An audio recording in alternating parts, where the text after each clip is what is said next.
In the elegant drawing room of Gossington Hall, a toast of fortune turns deadly when young artist Lawrence Redding collapses, poisoned by cyanide.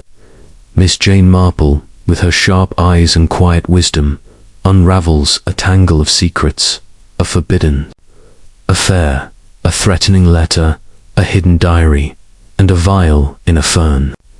As jealousy and betrayal surface among the village's elite, can she uncover the killer before the truth is buried forever?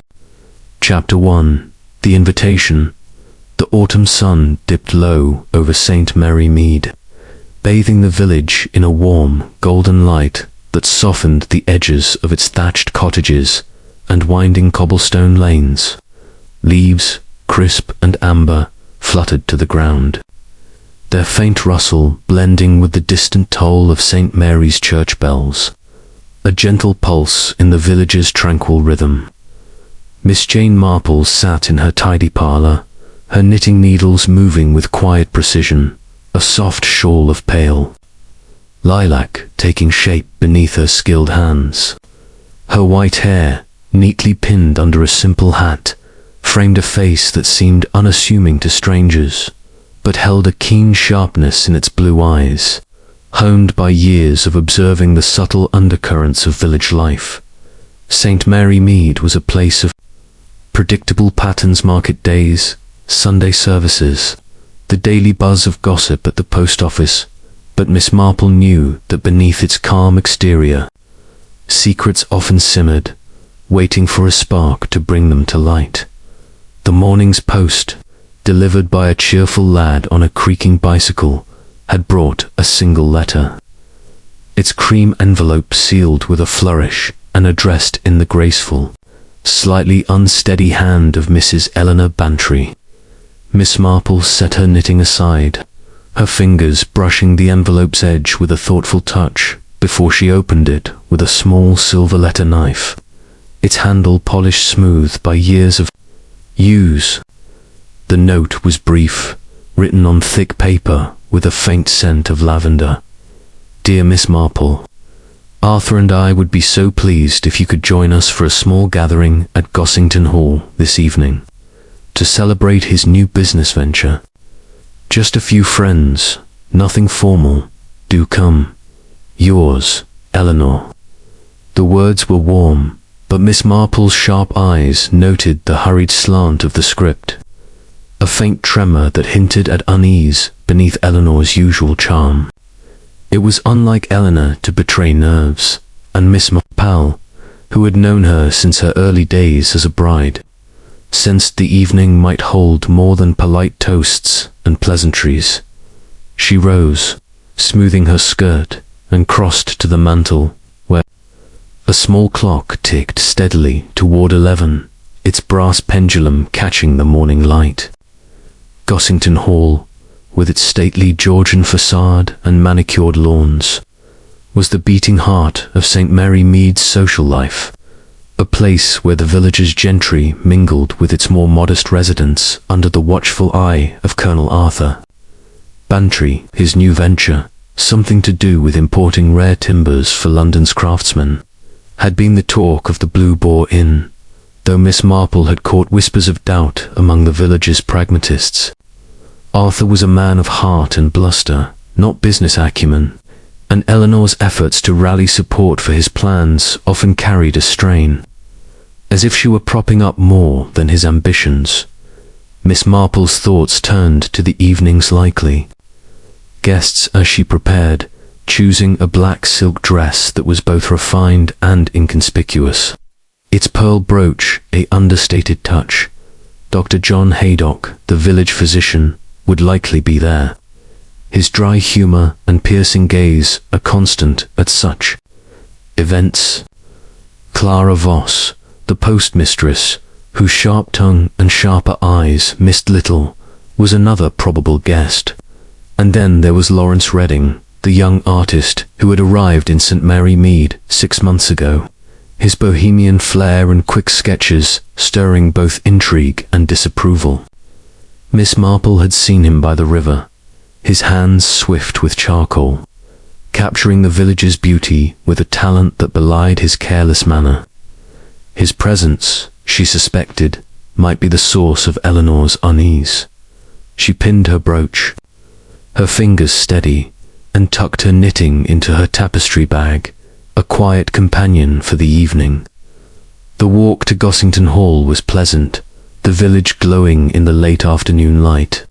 The church stood sentinel at the village's heart, its bells silent but resonant with the memory of Sunday hymns. Miss Marple nodded to Mrs. Weatherby, who was sweeping her doorstep with her usual air of disapproval, and exchanged a brief word with Mr. Petherick, the solicitor, who tipped his hat as he passed. The village was a tapestry of familiar faces, each thread woven tightly into the next, and Miss Marple's unassuming presence allowed her to observe without drawing notice. She noted the hurried whispers of two maids near the hall's gate, their voices falling silent as she approached. Something, she thought, was stirring beneath the surface. Gossington Hall rose at the end of a tree-lined drive, its stone facade warm in the fading light. The front door was opened by Mary, a young maid with a nervous smile, who took Miss Marple's shawl and ushered her into the hall. The air was rich with the scent of beeswax and roses, and the sound of laughter drifted from the drawing room. Eleanor Bantry greeted her at the threshold, her auburn hair swept up but slightly dishevelled, her smile bright but strained. "Miss Marple, how wonderful you could come," she said, her hands fluttering as she took her arm. "Arthur's so excited about his venture, and we wanted to share it with friends." "Most kind of you," Miss Marple replied, her eyes noting Eleanor's quick glance toward the drawing room, where Colonel Bantry's voice boomed over the chatter. The room was a vision of elegance, with a crystal chandelier casting light on polished furniture and a roaring fire in the grate. The guests, as she had expected, were a familiar mix. Arthur, red-faced and hearty, holding court with a whiskey glass. Dr. Haydock, leaning against the mantel, his eyes sharp. Clara Voss, in a severe grey dress, sipping sherry with a cool gaze. And Lawrence Redding, lounging in an armchair, his fingers fidgeting with a silver cufflink, his eyes lingering on Eleanor. Miss Marple took a seat near the window, her small figure blending into the room's edges, her knitting bag at her side. She observed the dynamics with quiet precision. Arthur's loud pride in his venture, tinged with defensiveness. Eleanor's nervous laughter as she poured drinks. Clara's watchful silence, her eyes flicking to Lawrence with disapproval. And Lawrence's restless energy, his gaze too familiar with Eleanor. The drinks tray, gleaming with bottles of whiskey, sherry, and port, stood as a quiet focal point, and Miss Marple's mind lingered on it, sensing its importance. The evening, she felt, was poised on the edge of something unspoken, and her sharp eyes were ready to catch the first thread of the drama about to unfold. Chapter 2. The gathering. The golden glow of Gossington Hall spilled from its tall windows, casting a warm light across the manicured lawns of St. Mary Mead as dusk settled over the village. The autumn air was crisp, carrying the scent of damp earth and burning leaves, and the faint hum of anticipation seemed to linger in the quiet lanes. Miss Jane Marple, her black silk dress rustling softly, stepped through the grand front door, her tapestry bag tucked under her arm. The invitation from Mrs. Eleanor Bantry had promised a small celebration of Colonel Arthur Bantry's new business venture. But Miss Marple's keen instincts, sharpened by years of observing the village's undercurrents, sensed that the evening might hold more than polite toasts and pleasantries. Mary, the young maid, took Miss Marple's shawl with a nervous curtsy, her eyes darting toward the drawing room where voices mingled with the clink of glasses. "They're all in there, miss," she said, her voice barely above a whisper, as if the weight of the gathering pressed upon her. Miss Marple nodded, her smile gentle but her eyes alert, noting the maid's unease.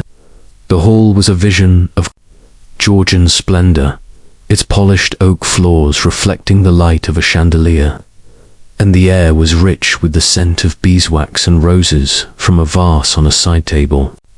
She paused at the threshold of the drawing room, her small figure unobtrusive, allowing her to take in the scene before anyone noticed her arrival. The drawing room was a study in elegance, its walls adorned with gilt-framed portraits and its windows draped in heavy velvet curtains. A fire roared in the grate, casting flickering shadows on the mahogany furniture and the gleaming silver of the drinks tray. The guests, as Miss Marple had anticipated, were a familiar mix of St. Mary Mead's social tapestry. Colonel Arthur Bantry stood near the fireplace, his red face flushed with whiskey and pride, his military bearing softened by the evening's conviviality. "It's a fine venture, I tell you," he boomed, gesturing with his glass. "Exotic timbers for London's finest craftsmen, mark my words. It'll put St. Mary Mead on the map." Eleanor Bantry, his wife, flitted among the guests, her auburn hair slightly askew, her smile bright but brittle. She wore a green silk dress that caught the firelight, but her hands trembled as she refilled glasses, and her eyes darted to her husband with a nervousness Miss Marple found telling. Dr. John Haydock, the village physician, leaned against the mantel, his sharp features softened by a glass of brandy, but his eyes restless, scanning the room with an intensity that belied his usual dry humor. Clara Voss, the postmistress, sat stiffly in a her-backed chair, her grey dress severe and her lips pursed over a glass of sherry. Her sharp eyes missed nothing, and Miss Marple noted the way they lingered on young Lawrence Redding, who lounged in an armchair near the drinks tray, his dark hair tousled and his fingers fidgeting with a silver cufflink. Lawrence was the newest addition to St. Mary Mead, an artist whose bohemian air and quick sketches had stirred both admiration and suspicion among the villagers. His eyes, a striking shade of hazel, flicked toward Eleanor with a familiarity that Miss Marple found significant. He laughed too loudly at Arthur's boasts, his restlessness betrayed by the way he swirled his drink, a tumbler of whiskey that gleamed in the firelight. The room buzzed with conversation, but beneath the surface, Miss Marple sensed currents of unease-strained smiles, sidelong glances, hands that gripped glasses too tightly. She took a seat near the window, her small figure blending into the room's periphery, her knitting bag at her side. Eleanor approached, her smile faltering as she offered a glass of sherry. "Miss Marple, I'm so glad you could come," she said, her voice a touch too bright. "Arthur's so excited about his venture, and it's lovely to have friends here to share it." "Most kind of you," Miss Marple replied, her tone warm but her eyes noting Eleanor's trembling fingers. "It's a charming gathering. Lawrence seems quite at home, doesn't he?" Eleanor's cheeks flushed, and she laughed, a brittle sound. "Oh, Lawrence is always charming. He's been sketching the hall, you know such talent."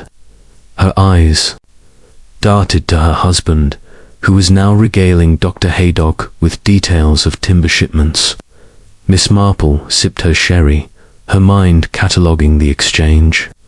Eleanor's nervousness was more than social strain. It was personal, tied to Lawrence, perhaps, or to Arthur's venture. The conversation flowed, with Arthur dominating the room, his voice carrying over the crackle of the fire. "The demand's there, Haydock," he said, clapping the doctor on the shoulder. "Mahogany teak, Rosewood London's clamouring for it. I've got a man in Bristol who swears by my contacts." Dr. Haydock nodded, but his smile was tight. and Miss Marple noted the way his eyes flicked to Lawrence, who was now standing by the drinks tray, refilling his glass with a carelessness that seemed deliberate. Clara Voss, her sherry barely touched, spoke little but watched everything. Her gaze settled on Lawrence with a cold intensity, and Miss Marple recalled the whispers at the Blue Boar about Clara's disapproval of the young artist. "He's trouble," Mrs. Weatherby had said. Her broom paused mid-sweep, always hanging. About Mrs. Bantry, sketching her like she's some muse. Clara's presence in the room was a quiet force, her silence more potent than Arthur's bluster. As the clock on the mantel struck 9, the atmosphere shifted, the air growing heavy, with an unspoken tension. Lawrence returned to his armchair, his movements unsteady, and Miss Marple noted the way his hand lingered on the armrest, as if steadying himself. Eleanor hovered nearby, her hands fluttering as she offered a plate of sandwiches. Dr. Haydock moved to the drinks tray, his fingers brushing a bottle of port, his expression unreadable. Clara's eyes followed him, then snapped back to Lawrence, her lips tightening. A sudden scream shattered the room's warmth. Clara Voss stood over Lawrence's armchair, her hand at her throat, her face pale as chalk. Lawrence was slumped, his glass shattered on the floor, its contents pooling on the Persian rug. His face was ashen, his eyes wide and unseeing, his body unnaturally still. The room froze, the fires crackled the only sound until Dr. Haydock sprang forward, kneeling beside the young man. He pressed his fingers to Lawrence's wrist, then leaned close, his nose wrinkling at a faint scent. "He's dead," he said, his voice grim. "Poison cyanide, by the smell of it. Bitter almonds." Eleanor gasped, her hand clutching Arthur's arm, who stood rooted, his face draining of colour. "Good God," he muttered, his bluster gone. Clara stepped back, her composure cracking, her hands trembling as she gripped her sherry glass. The other guests, Mrs. Petherick, the solicitor's wife, and Mr. Clement, the vicar, who had been lingering near the door, murmured in shock, their voices a low hum of disbelief.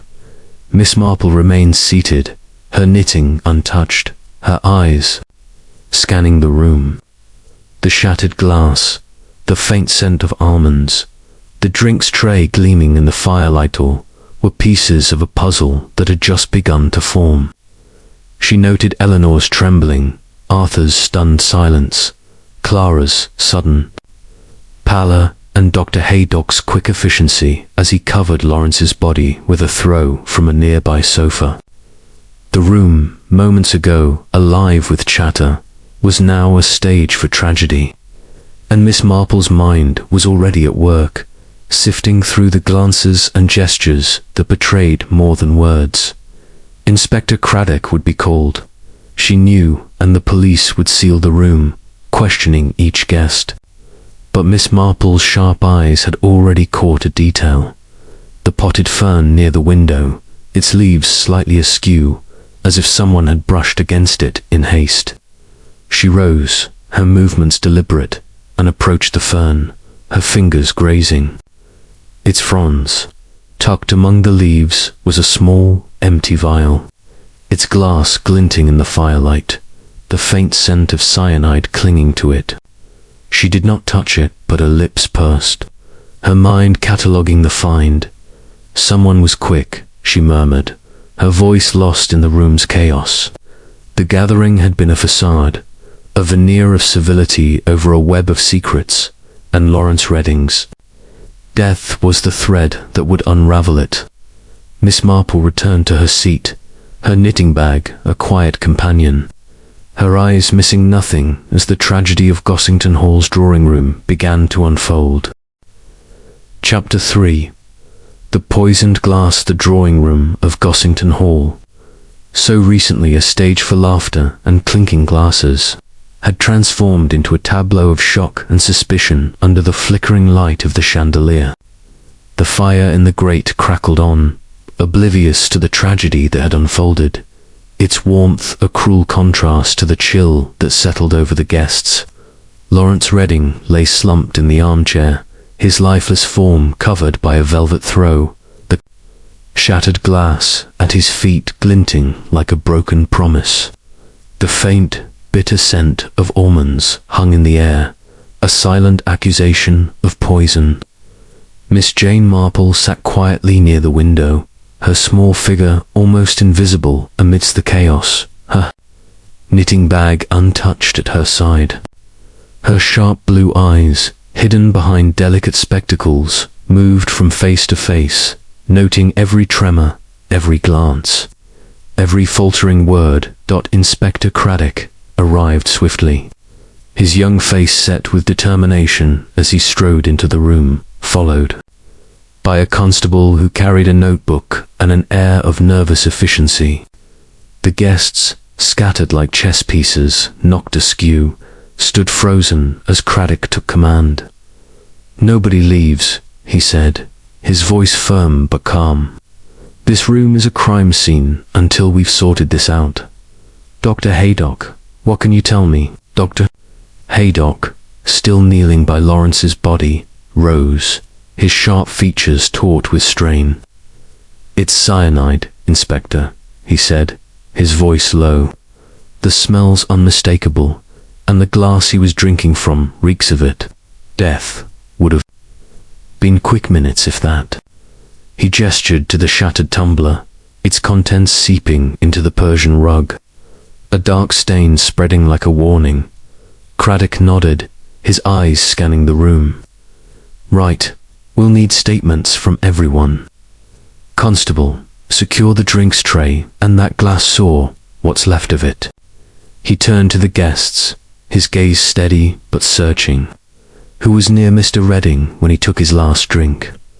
A murmur rippled through the room, but no one spoke. Eleanor Bantry, clinging to her husband's arm, looked pale, her green silk dress catching the firelight as her hands trembled. Colonel Arthur Bantry, his usual bluster subdued, cleared his throat but said nothing, his eyes fixed on the floor. Clara Voss, standing rigid near a bookcase, gripped her sherry glass so tightly that her knuckles whitened, her face a mask of icy composure. Mrs. Petherick, the solicitor's wife, twisted a handkerchief, her soft gasps punctuating the silence, while Reverend Clement, lingering near the door, murmured a prayer, his spectacles glinting nervously. Miss Marple, unnoticed in her corner, observed it all. The vial she had spotted in the potted fern near the window was still there, its glass catching a flicker of light from the chandelier. She had not mentioned it to Craddock. Her mind was busy, cataloguing the guests' reactions. Eleanor's trembling, Arthur's sudden silence, Clara's guarded stillness, Dr. Haydock's quick efficiency, and the way Reverend Clement's hands fidgeted with his prayer book. The vial, she suspected, had not been dropped by accident. Someone had placed it there, perhaps in haste, and the fern's disturbed leaves suggested a hurried act. Craddock knelt by the shattered glass, his gloved hand carefully lifting a shard. "Whiskey," he noted, sniffing cautiously. "The poison was in the drink, then? Who poured it?" Eleanor's voice, thin and unsteady, broke the silence. I poured drinks for everyone earlier, but Lawrence helped himself later. He was at the drinks tray, you see, just before." Her words faltered, and she pressed a hand to her mouth, her eyes darting to her husband. Arthur's face reddened, but his voice was gruff. The boy was always at the tray, pouring this and that, never knew when to stop. His tone was defensive, and Miss Marple noted the way his hand tightened on Eleanor's arm, as if to steady her or himself. Clara Voss spoke next, her voice sharp as a blade. I saw him pour his own drink, Inspector, just before 9. He was unsteady, too much whiskey, I thought. Her eyes flicked to Eleanor, a glint of accusation in them, and Miss Marple filed the look away for later consideration. Dr. Haydock cleared his throat, his hands clasped behind his back. I was near the tray earlier, topping up my brandy, but I didn't see Lawrence pour anything. I was distracted, talking to Mrs. Petherick. His hesitation was brief, but Miss Marple caught it, her mind noting the way his eyes avoided Clara's. Craddock's gaze swept the room, lingering on each guest. We'll need to know exactly who handled what. The cyanide didn't get into that glass by magic. He turned to the constable. Bag the glass and the bottles from the tray. We'll test everything. Miss Marple rose, her movements slow and deliberate, drawing Craddock's attention. Inspector, she said, her voice soft but clear, you might want to look at the potted fern by the window. There's something among the leaves that might interest you. Craddock's eyebrows rose, but he crossed to the fern, his gloved hand parting the fronds. The vial glinted in the light, small and empty, its surface unmarred by fingerprints. He lifted it carefully, his expression tightening. Cyanide, no doubt, he said, holding it to his nose. Well spotted, Miss Marple. Any idea how it got here? Not yet, she replied, her tone mild but her eyes sharp. But ferns are such convenient hiding places, aren't they? People brush past them without thinking. The guests shifted uneasily, their glances darting to the fern, to each other, to the floor. Eleanor's hand tightened on Arthur's arm, and Clara's lips pressed into a thin line. Dr. Haydock's face was unreadable, but his fingers twitched, as if resisting the urge to fidget. Reverend Clement murmured something about tragedy, his voice barely audible, while Mrs. Petherick's handkerchief was now a crumpled ball in her hands. Craddock sealed the vial in an evidence bag, his eyes narrowing as he addressed the room. This vial changes things. Someone brought cyanide here tonight, and I intend to find out who. I'll need statements from each of you, starting now. Miss Marple, if you'd stay, I'd value your observations. Miss Marple nodded, settling back into her chair, her knitting bag a quiet companion. As Craddock began questioning Eleanor, Miss Marple's mind turned over the details. The shattered glass, the vial in the fern, the bitter scent of almonds. Lawrence had been restless, his eyes lingering on Eleanor, his hands fidgeting with his cufflink. Had he poured his own drink, as Clara claimed, or had someone else ensured it was his last? The drinks tray, with its array of bottles, was a focal point, and Miss Marple recalled the moments before the scream, Eleanor's nervous hovering, Arthur's proximity to the tray earlier in the evening, Dr. Haydock's brief touch of the port bottle, Clara's watchful gaze. She thought, too, of Lawrence himself. His bohemian air had unsettled the village, his sketches capturing more than landscapes, perhaps secrets, too. His familiarity with Eleanor had been obvious, and Clara's disapproval was no secret. Arthur's bluster, Dr. Haydock's hesitation, and even Reverend Clement's nervous prayers suggested layers of hidden truths. The vial in the fern was a deliberate act, but by whom? Someone quick, someone bold, someone who knew the room's rhythm. As Craddock moved to question Arthur, Miss Marple's eyes drifted to the drinks tray, its bottles gleaming in the firelight. The whiskey bottle, she noted, was slightly askew, its label smudged, as if handled in haste. She made a mental note to ask Mary, the maid, about the tray's preparation. Servants saw things others missed. For now, she watched and listened, her quiet presence a contrast to the room's tension. The poisoned glass was the key, but the hands that had poured it were still in this room, and Miss Marple, with her gentle persistence, would find them. Chapter 4. The Artist's Secret.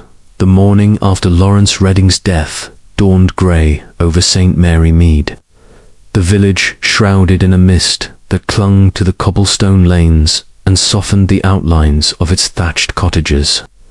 The tragedy at Gossington Hall had sent ripples through the community, and whispers of poison and murder drifted from the Blue Boar to the post office like leaves on the wind.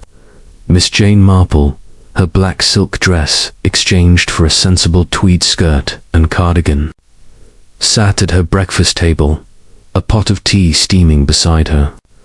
Her knitting needles lay idle, her sharp blue eyes fixed on the window, where the church tower stood sentinel against the fog.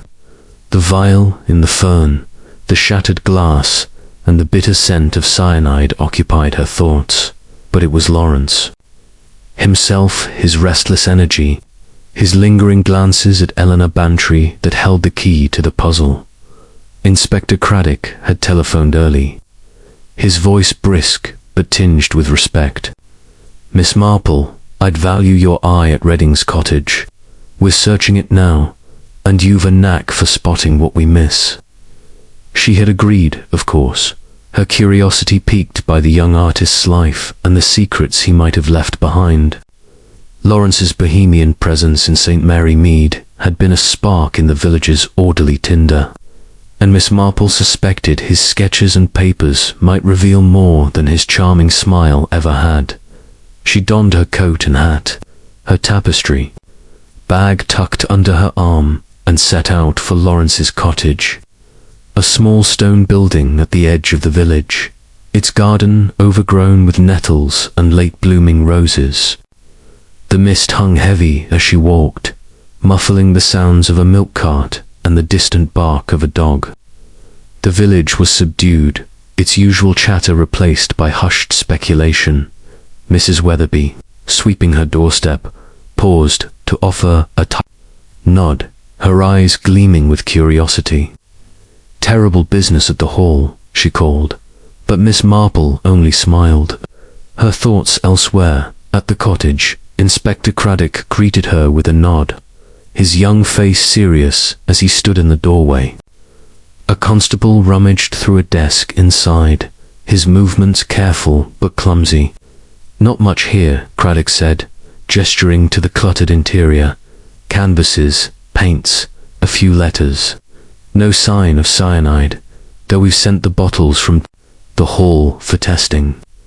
Miss Marple stepped inside, her eyes adjusting to the dim light. The cottage was a chaos of creativity, with half-finished canvases propped against walls, their bold strokes capturing the village's landscapes, meadows, the river, the church tower.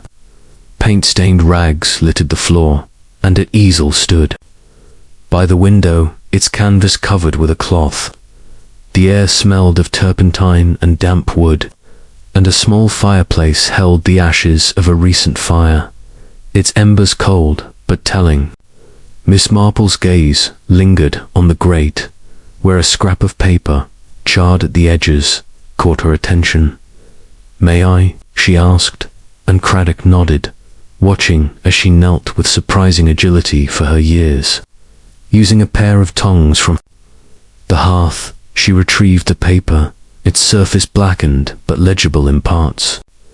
It was a letter, written in Clara Voss's sharp, angular hand, addressed to Lawrence. The words were fragmented but stark. "Betrayal, you'll regret it. Leave St. Mary Mead." Miss Marple's lips pursed as she handed the letter to Craddock, who read it with a frown. "Clara Voss," he said, his voice low. "She was at the party, wasn't she? Said she saw Redding pour his own drink." "Indeed," Miss Marple replied, her tone mild but her eyes sharp. "Clara is a perceptive woman, Inspector. She notices things others overlook, and she's not one to forgive easily. She did not mention the look of disdain Clara had cast at Lawrence during the gathering, nor the way her hands had gripped her sherry glass after his death. Those details she kept to herself for now, letting them simmer in her mind like tea leaves. Steeping. Her gaze drifted to the easel, the cloth, covering its canvas slightly askew. She lifted it gently, revealing a portrait of Eleanor Bantry, her auburn hair glowing in a painted sunlight, her expression wistful, almost vulnerable. The sketch was unfinished, the background a mere suggestion of Gossington Hall's gardens, but the care in Eleanor's features was unmistakable. Miss Marple's eyes narrowed. Lawrence's familiarity with Eleanor had been evident at the party, and this portrait suggested a connection deeper than casual acquaintance. Interesting, Craddock said, peering over her shoulder.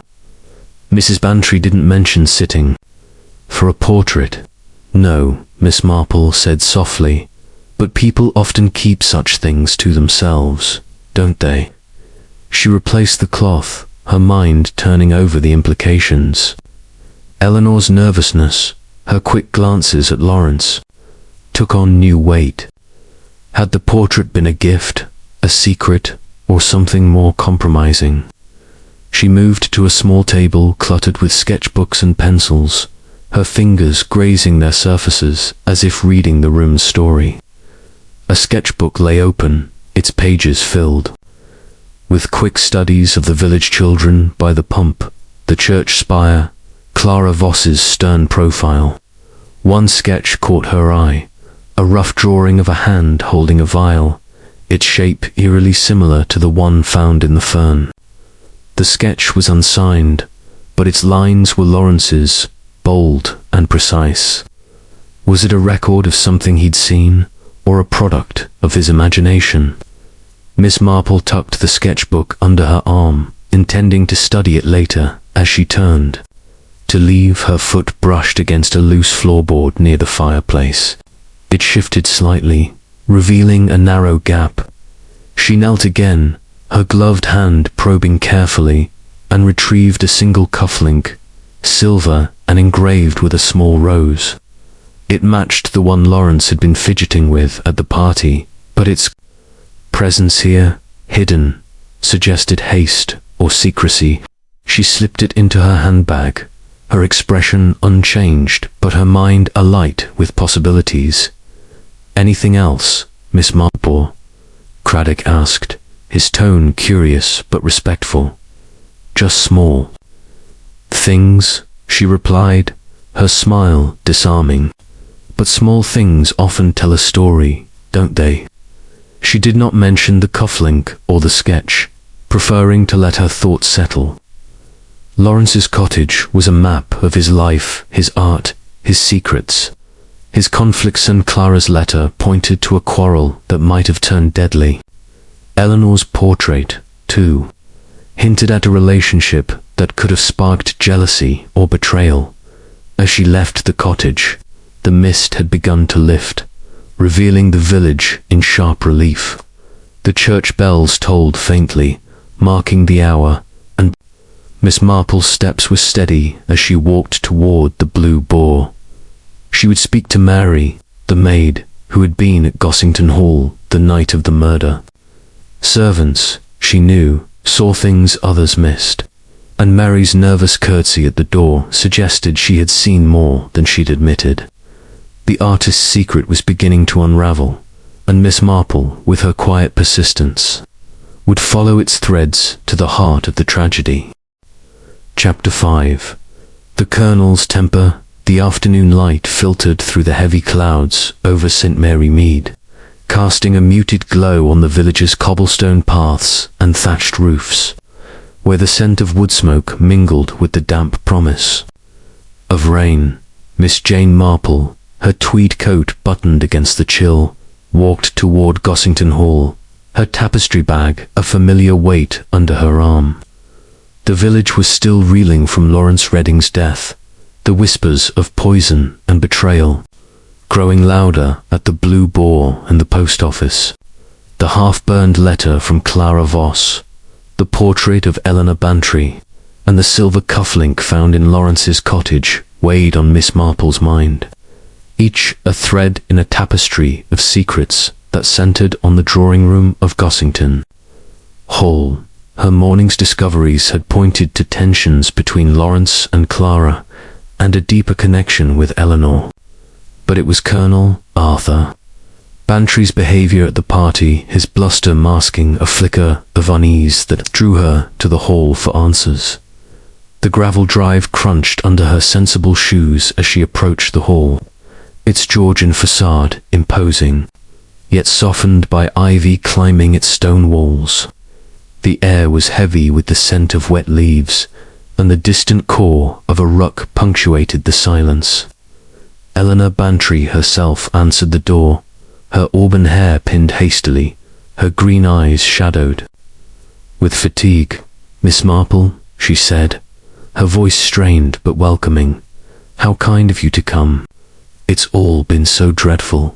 Her hands fluttered, smoothing her apron, and Miss Marple noted the faint tremor in them, a sign of nerves stretched thin. "I thought a visit might do you good, my dear," Miss Marple said, her tone gentle but her eyes sharp behind her spectacles.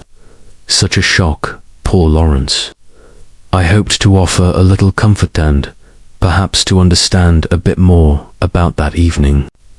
Eleanor led her to the library, a grand room lined with leather-bound books and heavy oak furniture, where a fire burned low, casting a warm but somber light.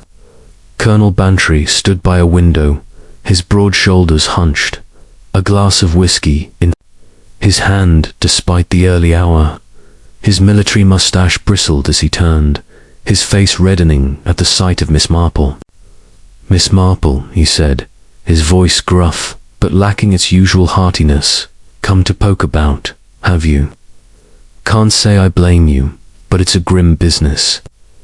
They sat, Eleanor pouring tea with hands that shook slightly, the clink of the teacup against the saucer loud in the quiet room. Miss Marple sipped her tea, her posture relaxed but her mind alert, noting the way Eleanor avoided her husband's gaze and the tension in Arthur's jaw. "It was a terrible shock," she said, her voice soft. "Lawrence seemed such a lively young man. I couldn't help but notice, Colonel, that you weren't entirely fond of him." Arthur's hand tightened on his glass, and he set it down with a thud. "Fond?" The boy was a nuisance, always hanging about, sketching Eleanor like she was some blasted muse. No respect for boundaries, that one. His voice rose, a flush creeping up his neck, and Miss Marple noted the way his words carried a defensive edge, as if justifying more than his dislike. Eleanor's cheeks paled, and she busied herself with the teapot, her fingers fumbling. "Arthur, please," she murmured, her voice barely audible. "Lawrence was just artistic. He meant no harm, no harm." Arthur snapped, his eyes flashing. "He was too familiar, Eleanor, and you know it. Always at the hall, always. With his sketchbook, whispering in corners. I told him to keep his distance, but he wouldn't listen." His voice broke, and he turned back to the window, his shoulders rigid. Miss Marple's eyes softened, but her mind was sharp, cataloguing the outburst. Arthur's temper was no secret in St. Mary. Meade's booming voice often carried across the village green, but this anger felt personal, rooted in something deeper than irritation. She thought of the drinks tray at the party, the whiskey bottle, smudged and askew, and recalled a snippet from Mary, the maid, who had mentioned seeing Arthur near the tray before the guests arrived, adjusting bottles with a purposeful air. "You were near the drinks tray that evening, weren't you, Colonel?" she asked, her tone mild, as if remarking on the weather. "Before the party began, I mean." Arthur spun around, his face a mix of surprise and indignation. "What's that? The tray? Yes. I suppose I was checking the stock. Eleanor's always fussing about having enough for guests." "What of it?" His voice was sharp, but his eyes darted to his wife, a flicker of unease betraying his bluster. Eleanor's teacup rattled in its saucer, and she set it down hastily. "It's true," she said, her voice high. "Arthur always checks the drinks. It's nothing unusual," but her eyes, wide and pleading, told a different story. And Miss Marple noted the way her hands twisted in her lap, a gesture of guilt or fear. The room grew quiet, the fire's crackle the only sound as Miss Marple sipped her tea, her gaze moving between husband and wife. Arthur's temper, she suspected, was more than irritation at Lawrence's presence. It was jealousy, perhaps, or fear of losing Eleanor's affection. The portrait in Lawrence's cottage, with its wistful depiction of Eleanor, suggested a connection that might have provoked Arthur's anger, and the cyanide vial, hidden in the fern, pointed to someone with access to the drawing room before the party, someone like Arthur, who knew the hall's rhythms and had handled the bottles. "I understand. Lawrence was quite taken with your gardens, Mrs. Bantry," Miss Marple said, changing tack with a smile. "His sketches were so vivid. Did he ever show you his work?" Eleanor's face softened, then tightened, as if caught off guard. "Oh yes, he showed me a few. Such talent, really. He loved the roses, the way they caught the light." Voice wavered, and she glanced at Arthur, who grunted and turned back to the window. Miss Marple nodded, her mind turning to the half-burned letter from Clara Voss, with its threats of betrayal. Clara had disapproved of Lawrence, but was her anger tied to Eleanor's connection with him, or something else? And Arthur's proximity to the drinks tray, had he merely checked the bottles, or had he tampered with one, driven by a temper that had flared beyond control? She thought, too, of Dr. Haydock's hesitation at the party, his hand brushing the port bottle, and wondered if his medical knowledge included access to cyanide, as she rose to leave, thanking Eleanor for the tea. Miss Marple's eyes lingered on Arthur's rigid back. "You've been most kind," she said. "It's a trying time, but the truth has a way of coming out, doesn't it?" Her tone was gentle, but her words carried a weight that made Eleanor flinch and Arthur's shoulders tense. Outside, the clouds had thickened, and a light drizzle began to fall, pattering on the gravel drive. Miss Marple pulled her coat tighter, her thoughts racing. The Colonel's temper was a thread in the web, but it was tangled with Eleanor's nervousness and Clara's veiled hostility. She resolved to speak with Mary, the maid, who had seen Arthur near the tray, and to revisit Lawrence's cottage, where the sketchbook and cufflink might yield more clues. The poisoned glass was the heart of the mystery, and Miss Marple, with her quiet persistence, was determined to trace its path back to the hand that had poured it. Chapter 6. The Doctor's Doubt. The drizzle that had begun in the afternoon had settled into a steady rain by the time Miss Jane Marple reached the village proper, the cobblestones of St. Mary Mead glistening under the grey sky. Her umbrella, a sturdy black affair, shielded her tweed coat as she made her way to Dr. John Haydock's surgery, her tapestry bag tucked securely under her arm. The village was hushed, the weight of Lawrence Redding's death pressing upon its usual chatter, though Miss Marple caught fragments of speculation from two women sheltering under the post office awning.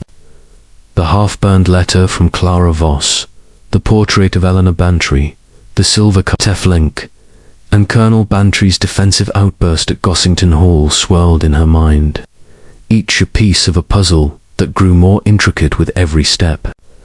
Dr. Haydock's behavior at the party, his brief touch of the port bottle, his subdued manner, and his quick efficiency after Lawrence's collapse had caught her attention, and she sensed his medical knowledge might hold a key to the cyanide's source.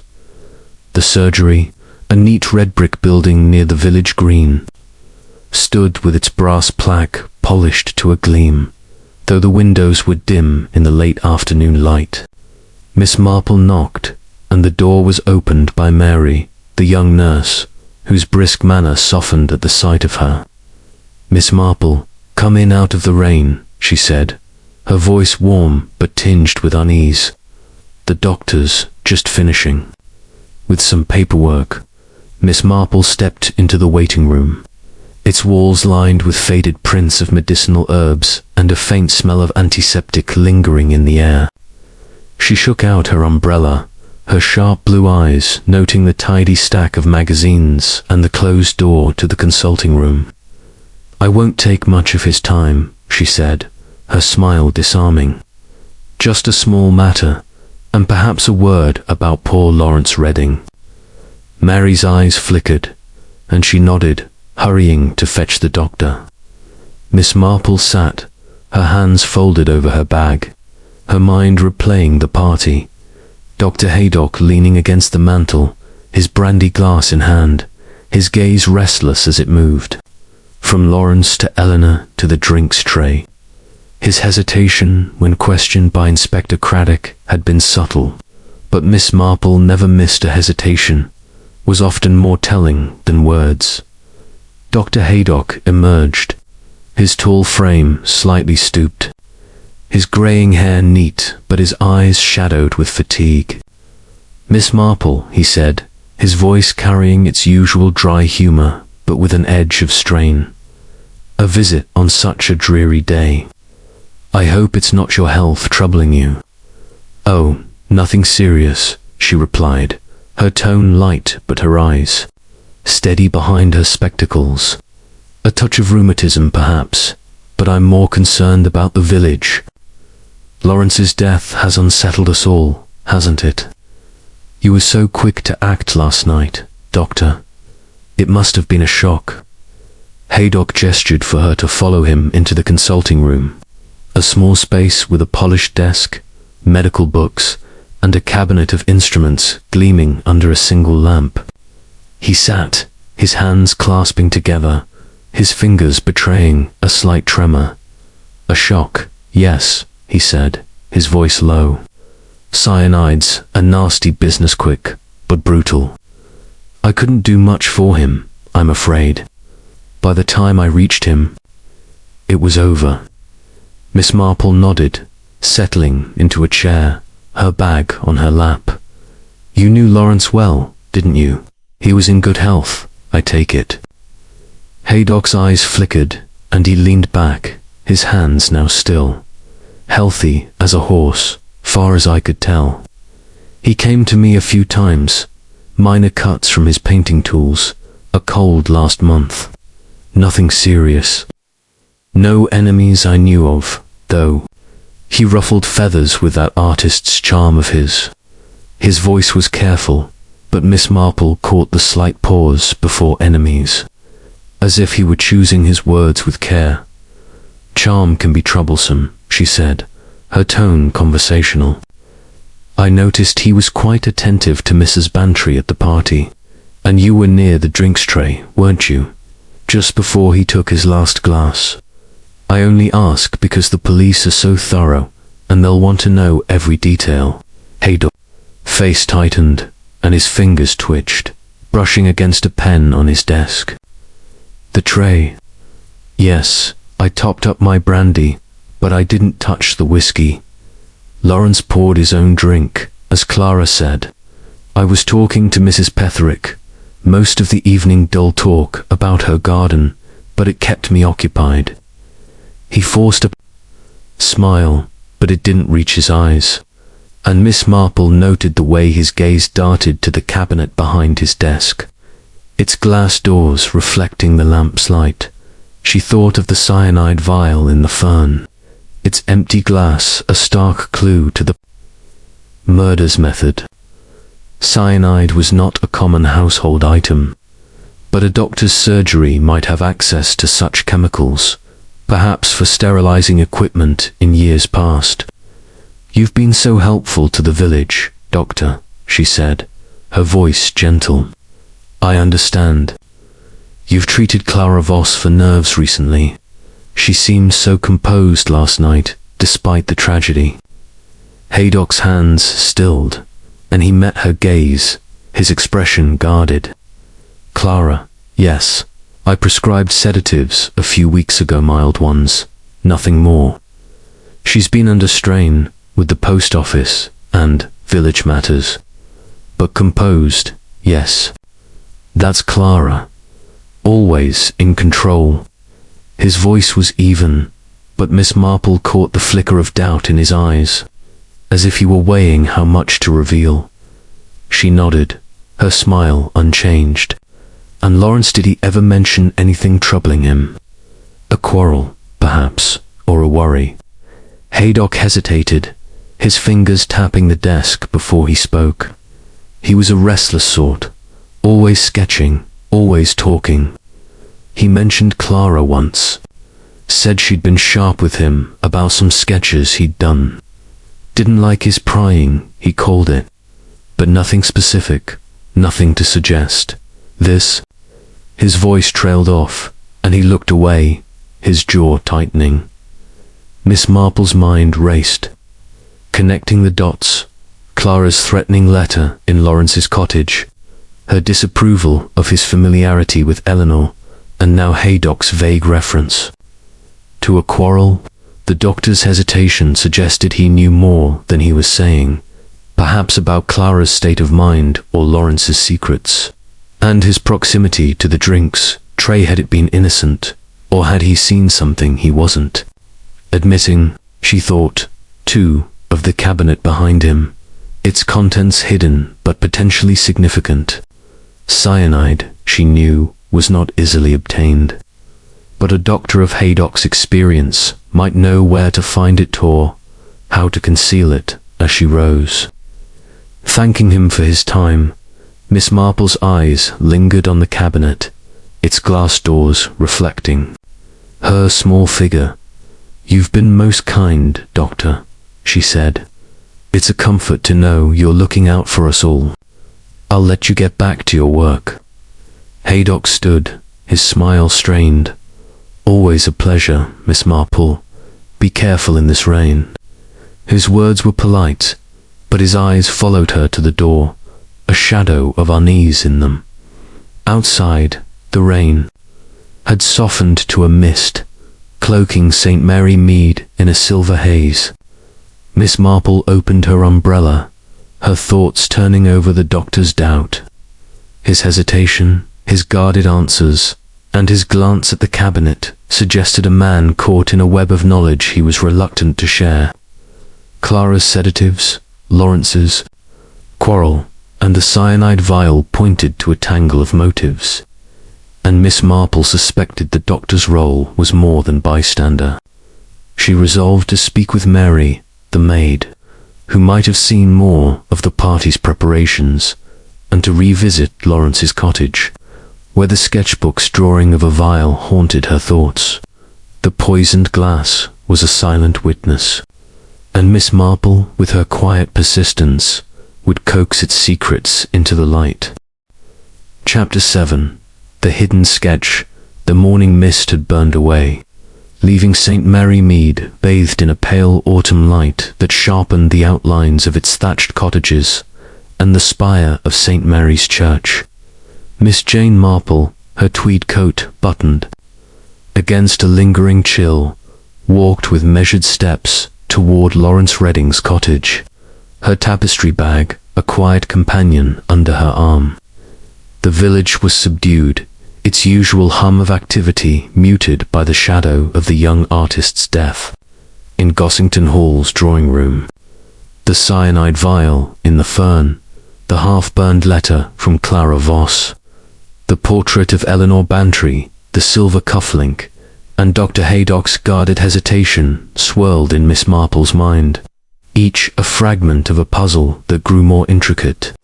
With every revelation, her visit to Dr. Haydock had confirmed her suspicion that he knew more than he admitted, and the sketchbook she had glimpsed in Lawrence's cottage particularly. The drawing of a hand holding a vial beckoned her back. For a closer look, the cottage stood at the village's edge, its stone walls weathered and its garden a tangle of nettles and fading roses. The door was ajar, a constable stationed outside, his young face serious as he nodded to Miss Marple. Inspector Craddock had allowed her access again, his respect for her insight tempered by a wry amusement at her persistence. Back for more. Miss Marple, he called from the garden, where he was examining a row of paint cans. We've gone through most of it, but you're welcome to look.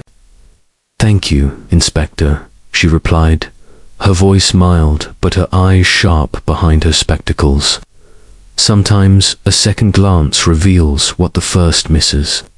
She stepped inside, the air heavy with turpentine and the faint mustiness of damp. Stone, the cottage, was as she remembered, canvases propped against walls, paint-stained rags scattered across the floor, an easel by the window draped with a cloth. The fireplace held cold ashes, the half-burned letter from Clara Voss now in Craddock's evidence bag. But Miss Marple's attention was drawn to the easel and the sketchbook she had seen before. She approached the easel, lifting the cloth to reveal the portrait of Eleanor Bantry, its wistful lines capturing her auburn hair and delicate features with an intimacy that suggested more than artistic interest. The sketch was striking, but it was the frame that caught her eye. Small key, barely noticeable, was taped to the back, its brass surface tarnished but etched with a delicate rose pattern.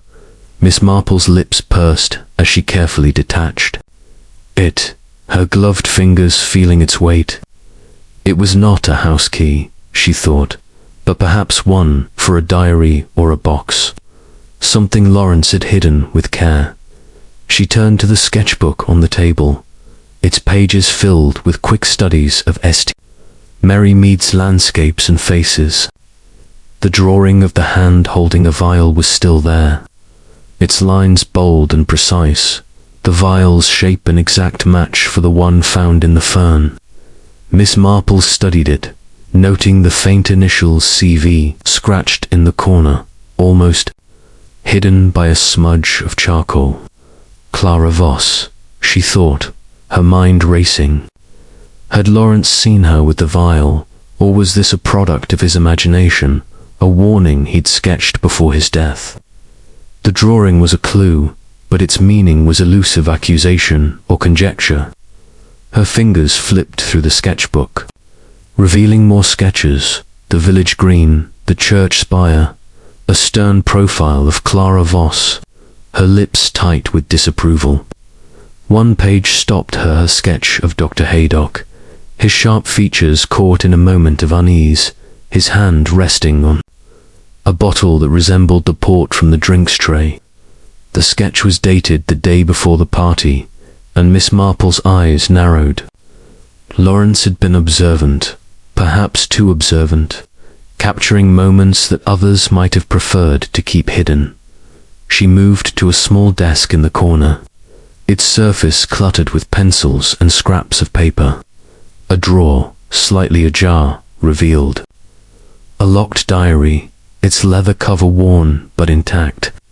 The key from the easel fit perfectly, turning with a soft click. Miss Marple opened the diary, her heart quickening as she scanned its pages. Lawrence's handwriting was hurried, his entries a mix of artistic musings and personal confessions.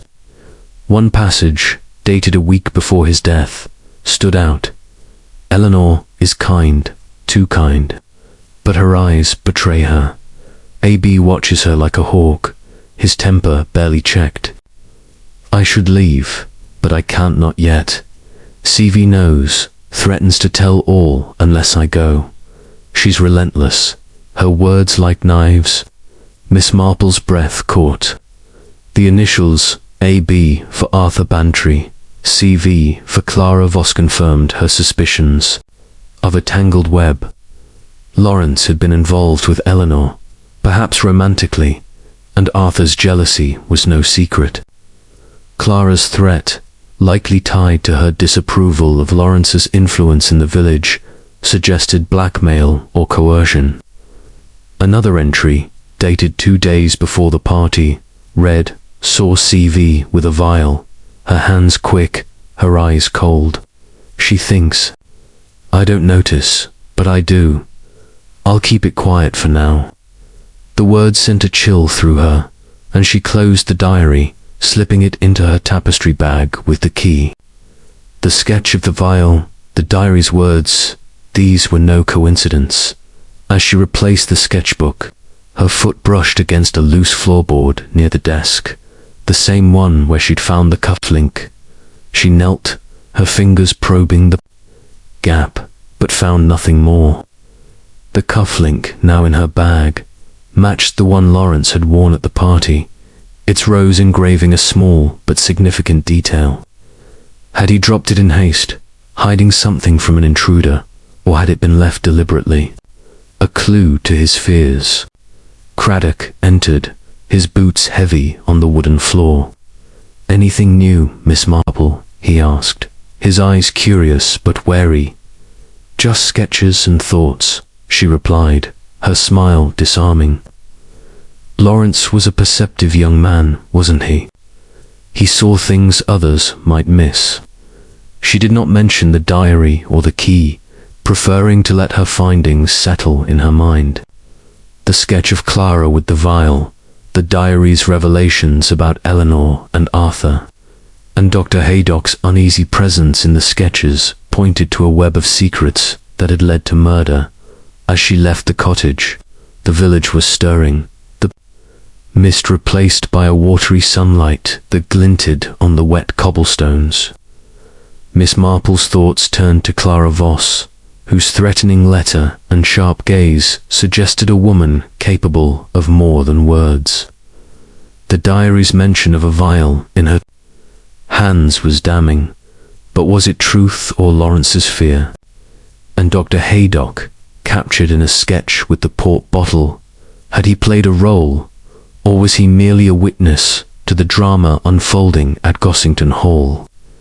She resolved to speak with Mary, the maid, who had been in the drawing room before the party, and to observe Clara more closely at the post office. The hidden sketch had revealed Lawrence's secrets, and Miss Marple, with her quiet persistence, was drawing closer to the truth behind the poisoned glass. Chapter 8. The Servant's Tale. The late afternoon light cast long shadows across St. Mary Mead, the village settling into a quiet hush as the day's damp chill deepened. The cobblestone lanes glistened from an earlier shower, and the air carried the earthy scent of wet leaves and the faint temps of chimney smoke. Miss Jane Marple, her tweed coat buttoned tightly and her umbrella furled, made her way to the Blue Boar in her tapestry bag, a steady weight under her arm. The revelations from Lawrence Redding's cottage, the locked diary, the key with its rose engraving, the sketch of Clara Voss with a vial, and the entries hinting at an affair with Eleanor Bantry and Clara's threat's head, sharpened the puzzle of the young artist's death. The cyanide vial in the fern, Colonel Bantry's temper, and Dr. Haydock's guarded hesitation pointed to a web of secrets. But Miss Marple knew that servants, often overlooked, held fragments of truth that others missed. Mary, the young maid, from Gossington Hall, had been nervous on the night of the murder, and Miss Marple suspected her eyes had seen more than her tongue had yet revealed. The Blue Boar was a cosy haven, its low-beamed ceiling and polished oak tables warmed by a roaring fire. The inn was quiet, save for the murmur of a few regulars at the bar and the clink of glasses. Miss Marple chose a table in a corner, its worn surface gleaming under the lamplight, and ordered a pot of tea, her sharp blue eyes scanning the room. Mary, she knew, often stopped here after her duties at the hall, and Miss Marple's patience was rewarded when the young maid entered. Her apron exchanged for a plain coat, her face pale and her eyes darting nervously. "Mary, my dear," Miss Marple called softly, her smile warm and inviting. "Won't you join me for a moment? It's been such a trying time, and a cup of tea might do us both good." Mary hesitated, her hands twisting the edge of her scarf, but the kindness in Miss Marple's voice drew her to the table.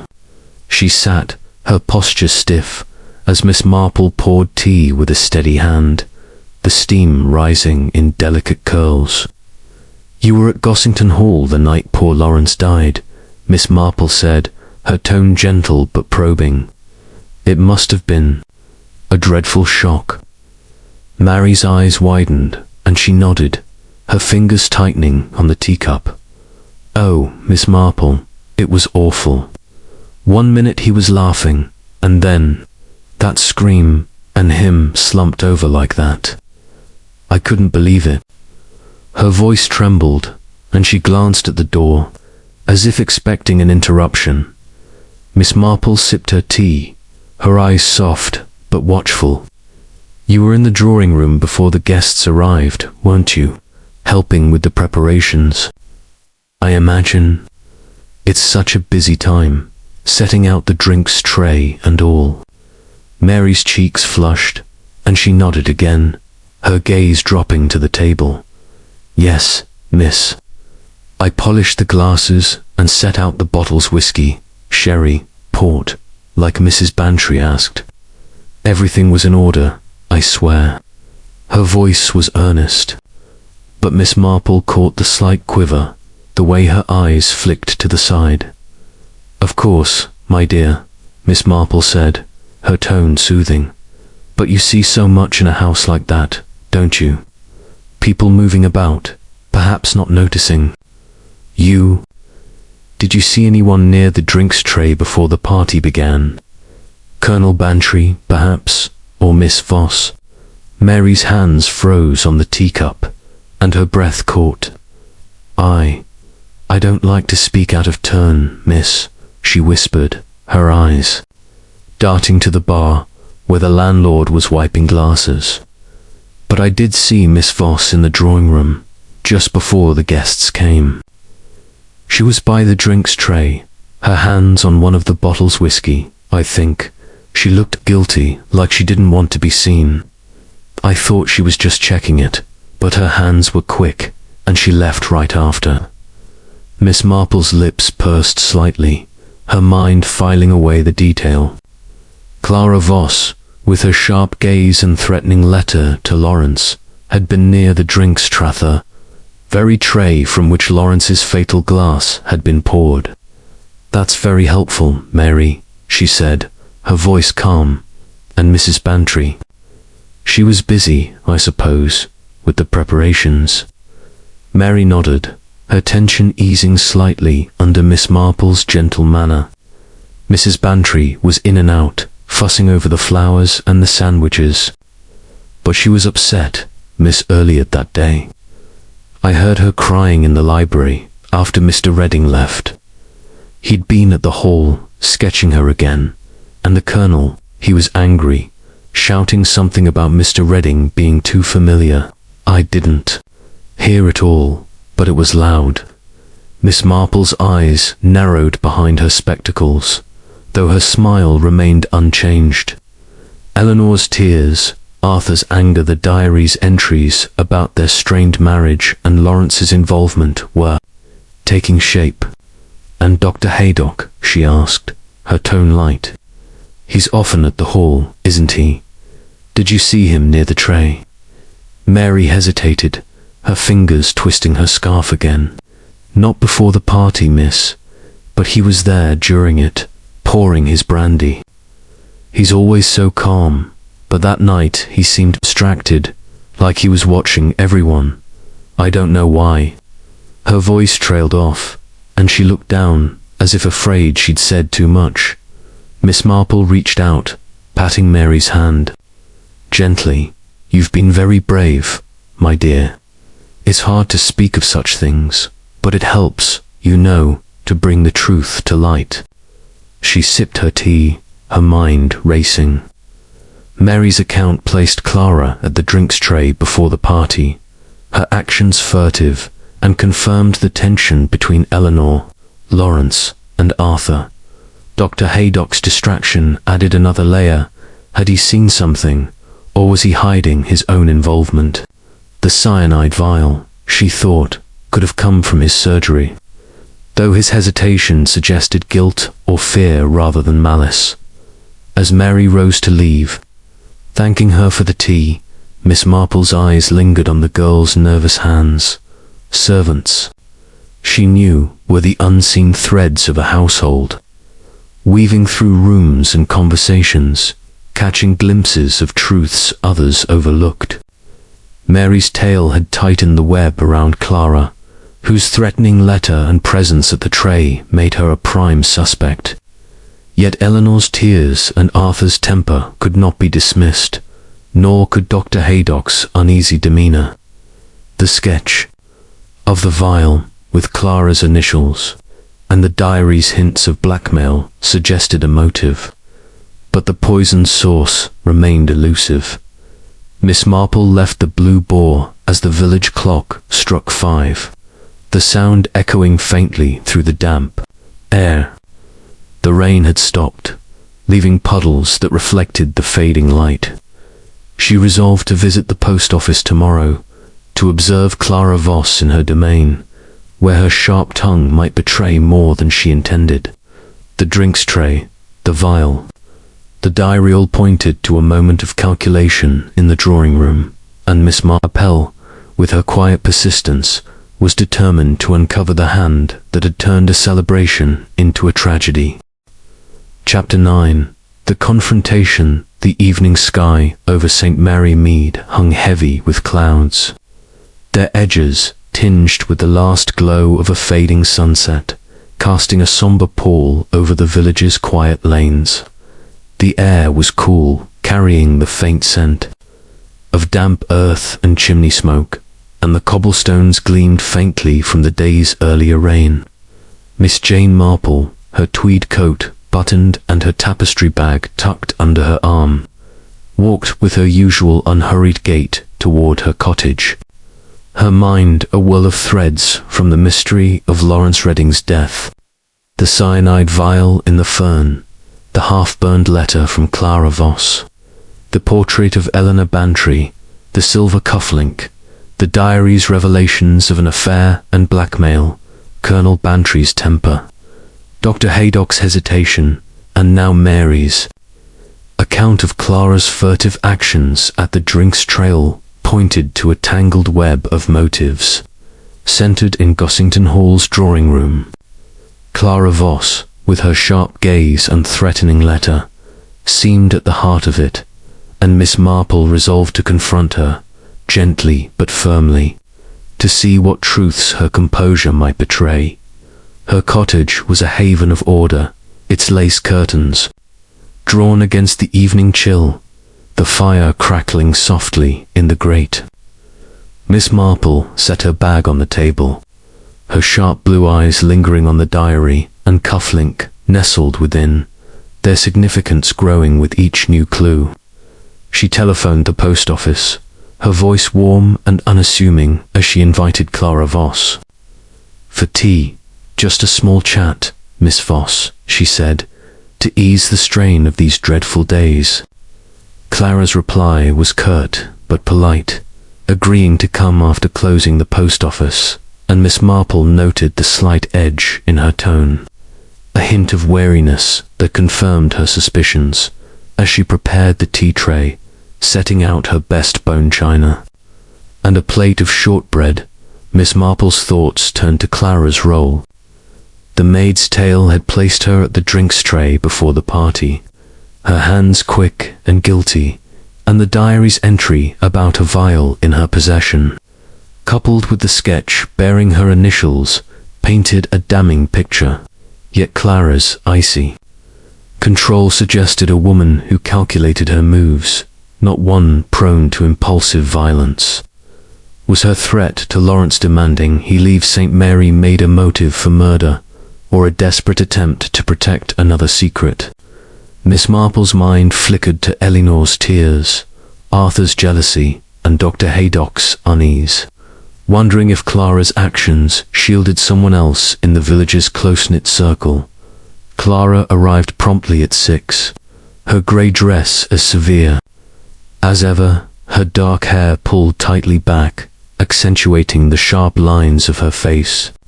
Her eyes, usually piercing, were shadowed with fatigue, and her lips were set in a thin line as she entered the cottage. "Miss Marple," she said, her voice clipped but civil, "this is kind of you, but I'm not one for idle visits. What's this about?" Miss Marple smiled, pouring tea with a steady hand, the steam rising in delicate curls. "Only a moment's respite, my dear," she said, her tone gentle but her eyes steady behind her spectacles. "The village is so unsettled. After poor Lawrence's death, I thought you might have some insight, being so observant at the post office. People confide in you, don't they?" Clara's fingers tightened on her teacup, and she sat stiffly, her gaze fixed on the fire. "People talk, yes, but I don't pry. Lawrence was trouble, that's all I'll say. Always stirring things up with his sketches and his charm." Her voice carried a familiar disdain, but Miss Marple caught a tremor, a crack in her usual composure. She sipped her tea, her expression one of quiet sympathy. "He was a restless young man, wasn't he? I found a sketch of you in his cottage, quite striking, and a letter, half-burned, in your hand. It mentioned betrayal and leaving St. Mary Mead. You knew about Lawrence and Mrs. Bantry, didn't you? Their closeness." Clara's face paled, and her teacup clattered in its saucer, the sound sharp in the cozy room. For a moment, she seemed poised to deny it, but Miss Marple's steady gaze held her, and her shoulders slumped. "You're too clever, Miss Marple," she said, her voice low and bitter. "Yes, I knew. Lawrence was too familiar with Eleanor, always at the hall, sketching. Her, whispering in corners. It was improper, and it hurt the Colonel. I told Lawrence to leave, to spare Eleanor's reputation and mine. The Voss name means something in this village, and I wouldn't let his foolishness tarnish it." Miss Marple nodded, her hands folded in her lap. "And you threatened to expose him, didn't you? The letter was quite clear. But there's more, isn't there? Mary, the maid, saw you at the drinks tray before the party, handling a bottle. And Lawrence's diary mentioned seeing you with a vial, something small and dangerous." Clara's eyes flashed, and she leaned forward, her voice rising. "A vial? That's nonsense. I was checking the bottles, yes, because Eleanor asked me to help with the preparations. But I didn't poison him, Miss Marple. I wanted him gone, not dead. He was ruining everything: Lenor's marriage, the Colonel's pride, the village's peace. I told him to leave, or I'd tell everyone about his affair with Eleanor. But murder, I'm not a killer." Her voice broke, and her hands trembled, spilling a drop of tea onto her dress. Miss Marple's eyes softened, but her mind was sharp, weighing Clara's words against the evidence. The sketch of the vial, initialed CV, and the diaries. Entry suggested Lawrence had feared her, but her denial rang with a desperate sincerity. Was she protecting herself, or someone else? Eleanor's tears, Arthur's temper, and Dr. Haydock's hesitation lingered in her thoughts, each a potential thread in the web. "I believe you meant no harm," Miss Marple said gently, "but secrets have a way of turning dangerous, don't they? If you know anything more, Clara, it's best to speak now." Clara rose abruptly, her face flushed with anger or fear. I've said all I'm going to say. I didn't kill him, and I won't be hounded by your questions." She set her teacup down with a clink and left, the door closing sharply behind her. Miss Marple sat by the fire, the room quiet save for the crackle of the flames. Clara's outburst had revealed her fear, but not her guilt.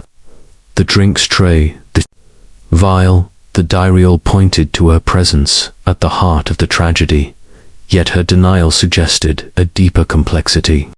Had she acted alone, or was she shielding someone? Eleanor, perhaps, whose affair with Lawrence had sparked such tension. Or Dr. Haydock, whose medical knowledge and uneasy demeanor hinted at access to cyanide. Miss Marple's fingers brushed the diary in her bag, its pages a map of Lawrence's fears. She resolved to speak with Inspector Craddock, to share the sketch and diary, and to watch Eleanor closely at the hall. The confrontation had loosened a thread, and Miss Marple, with her quiet persistence, was determined to pull it until the truth unraveled. Chapter 10. The Colonel's Confession. The morning sun broke through the clouds over St. Mary Mead, casting a pale, watery light across the village's cobblestone lanes and thatched cottages. The air was crisp, carrying the scent of damp grass and the faint sweetness of late roses. But the village's usual cheer was tempered by the lingering shadow of Lawrence Redding's death.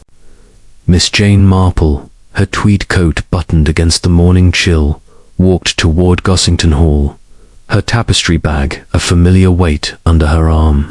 The cyanide vial in the fern, Clara Voss's threatening letter, the portrait of Eleanor Bantry, the silver cufflink, the diary's revelations of an affair and blackmail, Colonel Bantry's temper, Dr. Haydock's hesitation, and Mary's account of Clara's furtive actions at the drinks tray had woven a complex web of motives.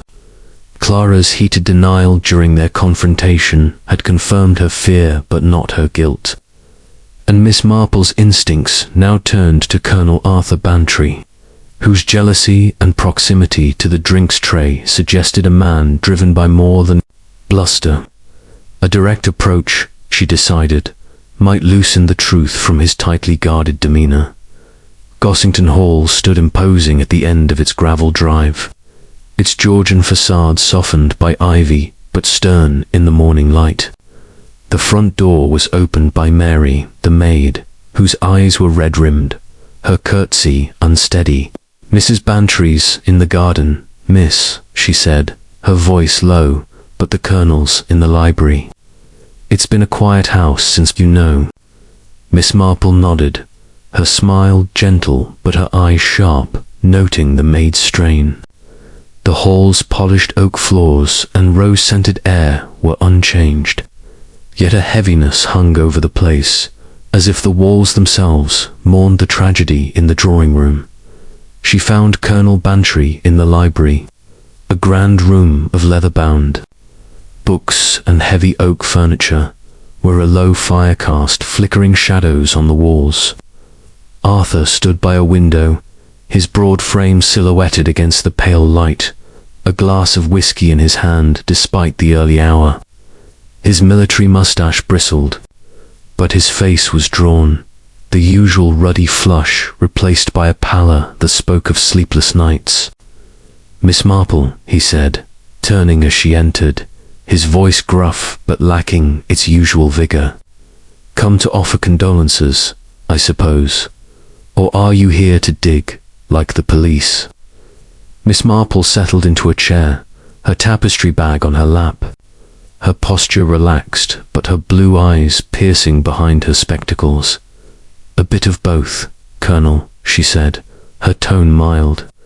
"It's a dreadful business, Lawrence's death, and it weighs on us all.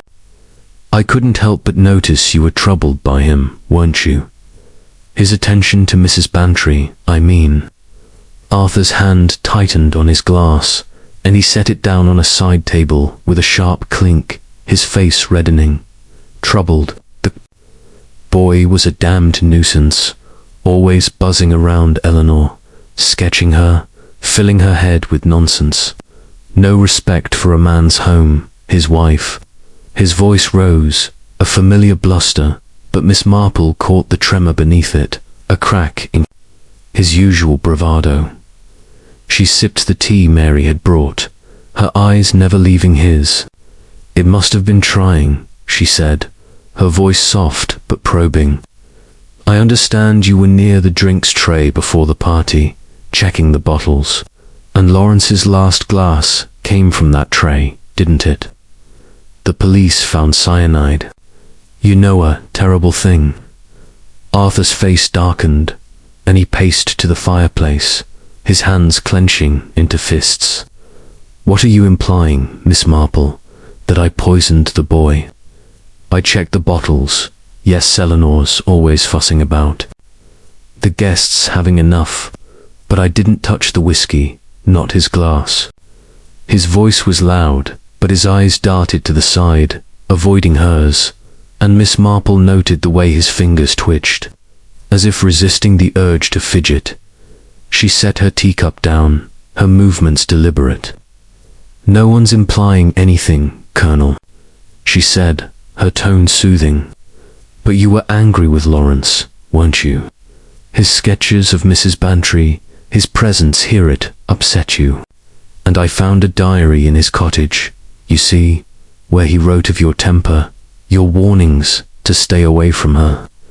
It must have been hard, seeing them so close." Arthur stopped pacing, his shoulders slumping as if the weight of her words pressed upon him. He sank into a chair, his face crumpling, the bluster gone. "All right," he said, his voice low, almost a whisper. "I knew about the Eleanor and Lawrence. I saw the way he looked at her, the way she smiled at his sketches. I'm not blind, Miss Marple. I told him to keep his distance, threatened to run him out of the village if he didn't. But murder, I swear on my honor, I didn't touch that glass." His eyes met hers, raw with pain, and Miss Marple saw truth in them, but also fear. She leaned forward, her voice gentle but unrelenting. "And the cyanide, Colonel. You kept some from your army days, didn't you? For pests, perhaps? Or old experiments? The police will ask, you know." Arthur's face went white, and his hands gripped the arms of his chair. "Cyanide. Yes, I had some, years ago, in a locked box in the cellar. Kept it for vermin in the stables. Never used it, mind you. I told Craddock about it when he asked, but it's been years, and I don't know if it's still there. I didn't give it to anyone, and I didn't use it on Lawrence." His voice broke, and he looked away, his eyes glistening. "Eleanor's my world, Miss Marple. I'd rather die than see her shamed." Miss Marple nodded, her heart heavy but her mind sharp. Arthur's confession confirmed his jealousy, his knowledge of Eleanor's affair, and his possession of cyanide, a damning combination. Yet his anguish rang true. Had he acted in a moment of rage, or was he a convenient scapegoat for another's? Calculation, Clara's furtive actions at the drinks tray, Dr. Haydock's medical access to poisons, and Eleanor's own distress suggested other hands at work. "You've been very candid, Colonel," she said, rising. "The truth is a painful thing, but it's best it comes out. The police will need to know about that cyanide." Arthur nodded, his face etched with exhaustion. "I've told them. Everything. I just want this over, for Eleanor's sake." His voice was barely audible, and Miss Marple saw a man broken not by guilt, but by betrayal. As she left the library, the hall was quiet, the only sound the distant clatter of dishes from the kitchen. Eleanor was still in the garden, Mary had said, and Miss Marple resolved to speak with her next, to gauge her reaction to Arthur's confession. The cyanide vial, the diary's hints of blackmail, and the sketch of Clara with a vial pointed to. A calculated act, but Arthur's raw emotion suggested he was not the mastermind. Outside, the sun had dipped behind the clouds, casting the village in a soft, grey light. Miss Marple's thoughts turned to the drinks tray. Its bottles are silent. Witness to the murder. With her quiet persistence, she would follow the threads of jealousy and secrets to the heart of the tragedy. Chapter 11. The truth unravelled. The late morning light filtered through the tall windows of Gossington Hall's drawing room, casting a soft, muted glow across the polished mahogany furniture and the velvet drapes that had framed Lawrence Redding's final moments. The fire in the grate had long since died, leaving a faint chill in the air, and the room, once vibrant with laughter and clinking glasses, now held a sombre stillness, as if the walls themselves mourned the tragedy. Miss Jane Marple stood near the window, her tweed coat exchanged for a modest black dress, her tapestry bag at her side. The cyanide vial in the fern, Clara Voss's threatening letter, the portrait of Eleanor Bantry, the silver cufflink, the diaries, revelations of an affair and blackmail. Colonel Bantry's confession of jealousy and cyanide possession, Dr. Haydock's hesitation, and Mary's account of Clara's furtive actions at the drinks tray had woven a complex tapestry of motives. Inspector Craddock had agreed to her request to gather the suspects here, in the room where the murder occurred. Sensing that her quiet persistence might coax the truth into the open, the guests assembled reluctantly, their faces a study in tension. Eleanor Bantry sat on a sofa, her auburn hair pinned tightly, her green eyes red-rimmed and darting nervously. Colonel Arthur Bantry stood by the fireplace, his military bearing rigid but his face pale, his hands clasped behind his back. Clara Voss perched on a high-backed chair, her grey dress severe, her sharp features set in a mask of defiance, though her fingers twisted a handkerchief.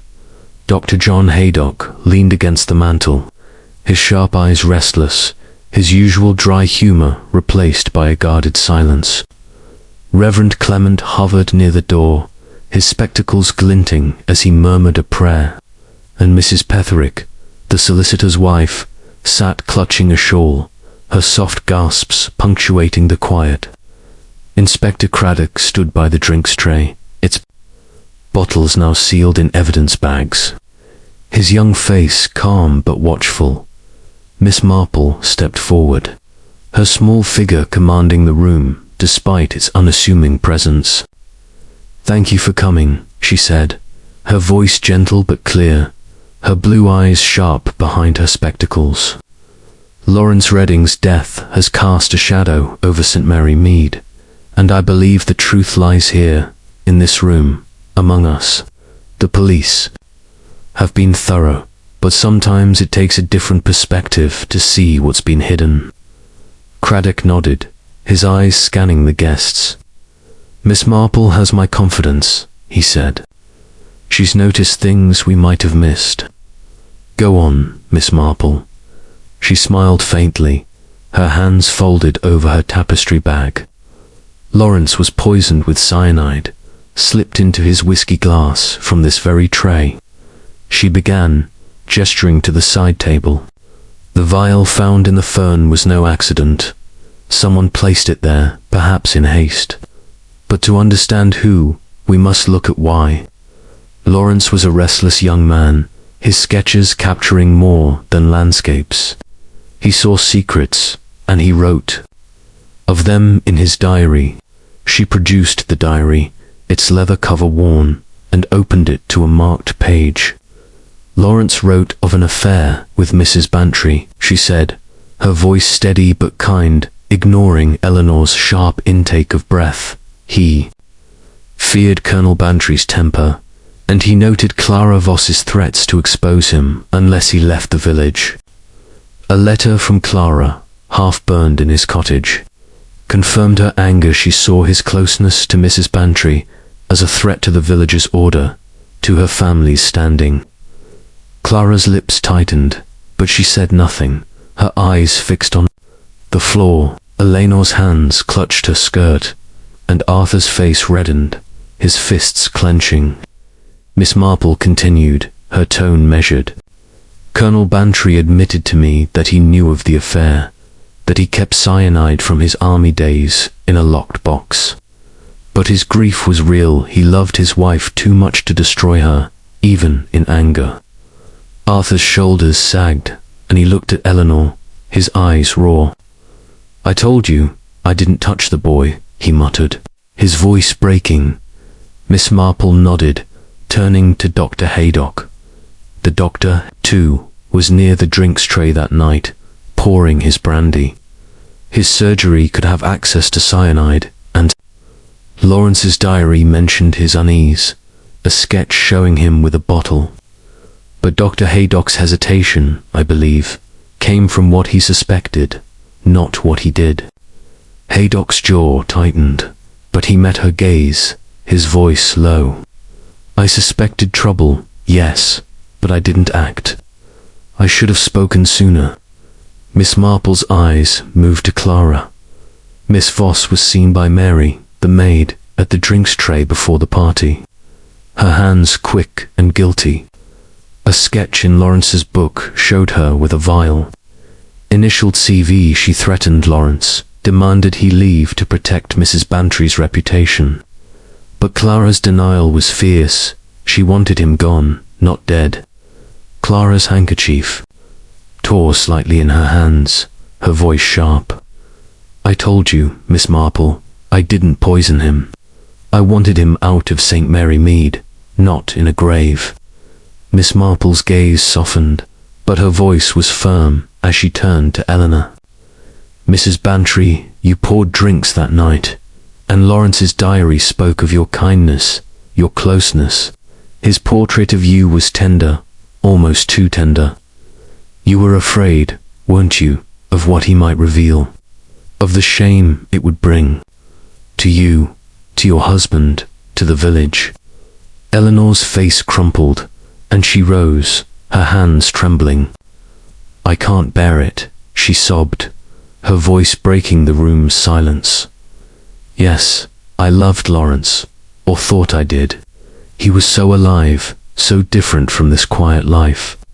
But he wouldn't stop," he said. "He'd tell everyone, show his sketches to the village. I couldn't let him ruin us.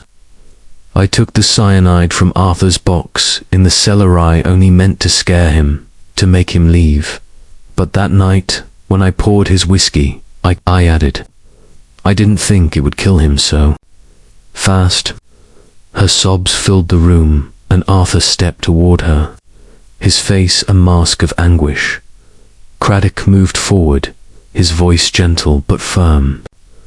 "Mrs. Bantry, you'll need to come with me. We'll take your statement properly." Miss Marple stood quietly, her heart heavy. Clara's silence, she realized, had been to protect Eleanor, her friend, not herself. Dr. Haydock's hesitation came from his suspicion of Eleanor's distress, and Arthur's temper had been a distraction, not a motive. The diary, the sketch, the vial had pointed to Eleanor's fear of exposure, her desperate act to silence Lawrence. As Eleanor was led away, the room fell silent, the guests' faces etched with shock and sorrow. Miss Marple's eyes lingered on the drinks tray, its bottles now a silent witness to the truth. The web of secrets had unraveled, but at a cost. And she knew St. Mary Mead would carry the scar of this tragedy for years to come. Chapter 12. The quiet aftermath. Winter's first breath had settled over St. Mary Mead, frosting the cobblestone lanes and dusting the thatched roofs with a delicate sheen of ice. The village, so recently shaken by the tragedy at Gossington Hall, had begun to reclaim its quiet rhythm. Though the echoes of Lawrence Redding's death lingered in hushed conversations at the Blue Boar and the post office, Miss Jane Marple sat by the fire in her cozy parlour, her knitting needles moving with their familiar cadence, a lavender shawl taking shape beneath her steady hands. The room was warm, its lace curtains framing a view of the village green, where children bundled in scarves played under a grey sky, their laughter a faint counterpoint to the crackle of the flames. Her sharp blue eyes, softened by the firelight, held a thoughtful calm, but her mind was still weaving through the threads of the mystery now resolved. The drawing room of Gossington Hall, once a stage for celebration, had become a scene of confession. Eleanor Bantry's tearful admission that she had poisoned Lawrence, Redding's whiskey with cyanide from her husband's old army stores, driven by fear of his exposing their affair, had unravelled the web of secrets. Clara Voss's silence, Miss Marple had realised, was not guilt but loyalty. Her threats to Lawrence meant to protect Eleanor's reputation rather than destroy him. Colonel Arthur Bantry's jealousy, raw and unguarded, had been a distraction, not a motive, his love for Eleanor outweighing his anger. Dr. Haydock's hesitation stemmed from his suspicion of Eleanor's distress, his medical knowledge making him wary but not culpable. The cyanide vial, the diary, the sketch, and the silver cufflink had all pointed to Eleanor's desperate act. A moment of panic that had shattered the village's peace. Miss Marple sipped her tea, the bone china cup, warm in her hands, its delicate pattern catching the fire's glow. Eleanor had been taken by Inspector Craddock for formal questioning, her confession sparing Arthur, but casting a shadow over their marriage. The village whispered of her trial, set for the spring, and the papers had begun to speculate. There. Headlines a stark contrast to St. Mary Mead's usual quiet. Clara Voss, chastened by the ordeal, had withdrawn from her usual sharp-tongued presence at the post office, her grey dress a rarer sight as she kept to herself. Dr. Haydock, ever the professional, continued his rounds, though his dry humour was tempered by a new reserve. Reverend Clement offered sermons on forgiveness, his spectacles glinting as he spoke of healing, while Mrs. Petherick, the solicitor's wife, organised a charity tea to lift the village's spirits. The church bells rang out, their clear notes, carrying across the frosty air a reminder of the village's enduring heartbeat. Miss Marple's thoughts turned to the drawing room, where the drinks tray had stood as a silent witness to betrayal. The cyanide vial, hidden in the fern, had been the key, its placement a moment of haste that had led her to Eleanor. The diary, with its candid entries, had revealed Lawrence's fears and loves, while the sketch of Clara with a vial had been a red herring, a product of his suspicion rather than truth. The silver cufflink, dropped in his cottage, was a final clue to his restless state, perhaps lost in a moment of panic as he sensed danger. She set her knitting aside, her eyes drifting to the window, where the village green glowed faintly under a rising moon. St. Mary Mead would heal, as it always did, its rhythms of market days and Sunday services knitting the community back together. But the scar of the tragedy would remain, a quiet reminder of the passions that lurked beneath its calm surface. Miss Marple thought of Eleanor, her beauty dimmed by guilt, and Arthur, his bluster silenced by loss. "People are so predictable," she murmured, her voice soft against the fire's crackle. "Love and fear, they always lead to the same mistakes." Her needles resumed their steady rhythm, the shawl growing under her fingers. The blue boar's lights twinkled in the distance, and the village settled into its winter quiet. Miss Marple's sharp eyes, ever watchful, lingered on the scene, ready for the next shadow to fall across St. Mary Mead's peace. The truth had been uncovered, the killer named, But human nature, she knew, would always weave new mysteries, and she would be there, knitting by her fire, to unravel them. The end.